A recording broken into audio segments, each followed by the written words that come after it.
Hello everyone and welcome back to my Bold and Beautiful 29 YouTube channel. I hope you guys are having a wonderful day. Before we start, please hit the subscribe button and give this video a thumbs up.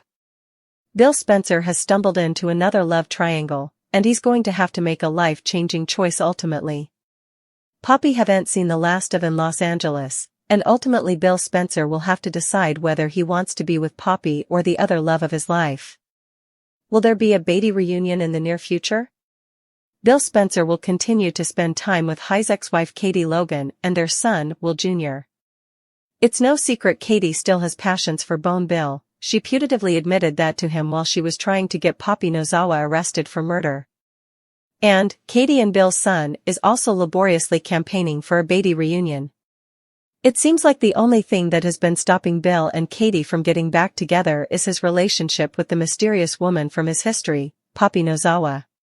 Now that Luna Nozawa has been arrested, Bill knows that Poppy was a victim in all of this.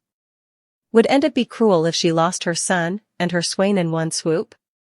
Also again, Bone Bill may have lost interest in supporting Poppy now that he knows they doan't partake a sprat together. Further than likely, Bill Spencer wants to choose Katie on the Bold and the Beautiful and put this Luna mess and Poppy Nozawa behind him. Bone Bill has developed a bit of a conscience over the times and may feel shamefaced if he turns his reverse on Poppy right now, of all times. How long will Katie Logan stay around for him, however? Bill initiates an intimate discussion with Katie about their future. First out, what happened to Poppy? Second, can Katie review an alternate go-out life with Bill? Still, it's that his ex-wife Katie is solid and sincere, if there's one thing Bill learned from his recent family debacle.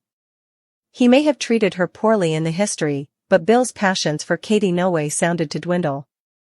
When effects were going well with Poppy, Bill still declared that Katie was the love of his life. Indeed at that time it sounded like if Katie would take him back, Bill would jump boat in a nanosecond. Since Luna went to jail, Poppy has been staying further with her family, Lee. We haven't seen any relations between Bill and Poppy for a while. She hasn't technically moved out of Bill's home, but it looks like Katie has been spending a lot further time there than she has. Bill may invite Katie to his home, show up at her plant, or take her out to lunch at Il Giardino. What's certain is that Bill wants to talk about his and Katie's future together. Sure, it's not the first time Bill has been talking this way lately. Still, his continuity may make Katie more inclined to take him seriously. The former Mrs. Spencer seems to have set up her confidence as a single woman and says she's truly happy. At the same time, when she's gabbing with her siblings, Donna and Brooke, she markers herself as the Logan family who's unlucky in love. Brooke snappily jumps in and reminds her that she and Bill had an awful life together. Brooke also artificially knows that Bill still wants Katie back.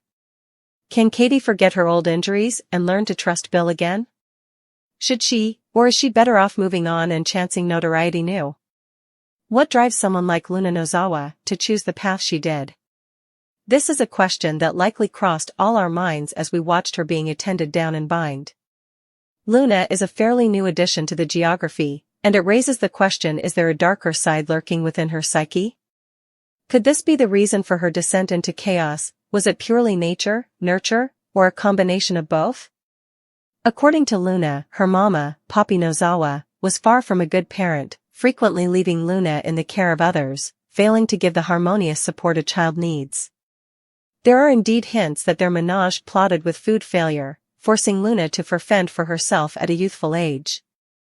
Poppy's questionable associations, particularly her involvement with illegal substances, suggest that the company she kept was far from suitable for a child. It can be argued that Luna's parenting told her opinions, yet Katie Logan Spencer offered a compelling perspective. During a discussion with Poppy, who was feeling shamefaced about the events that occurred, Katie refocused out that formerly a child reaches a certain age, they're responsible for their own choices. She's absolutely right. After turning 18, every decision Luna made was solely hers. She had the option to refrain from taking a life, but rather, she chose to kill two individualities and also tried to shift the blame onto her own mama. Luna took it a step further by holding her Aunt Lee Finnegan responsible for her life opinions. She expressed that rather of passing judgment on her and her mama, Lee could have interposed and bettered her circumstances. Lee rejected this notion, arguing that it was Poppy's choice to ignore the advice she had freehandly offered over the times.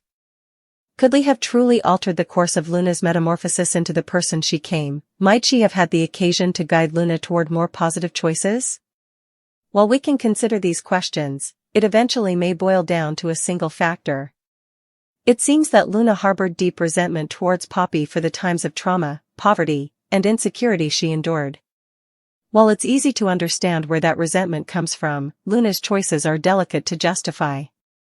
Why would she choose to take the lives of two innocent people and involve them in the wrongs she believes her mama foisted upon her?